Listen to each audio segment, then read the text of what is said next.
Hello guys, in this video I'm going to show you how to restore your purchases in Adobe Photoshop.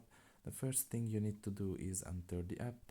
Once you are done with that and you are in the home page, you can just look in the top of your left corner, press on the three lines there and press on your account now. Now look in the top of the right corner, press on the three dots there and press on restore purchases. And like this you will be able to restore your purchases, of course, provided if you have any. In my case it showed an error because I didn't have previous purchases, so there was nothing to restore in my case.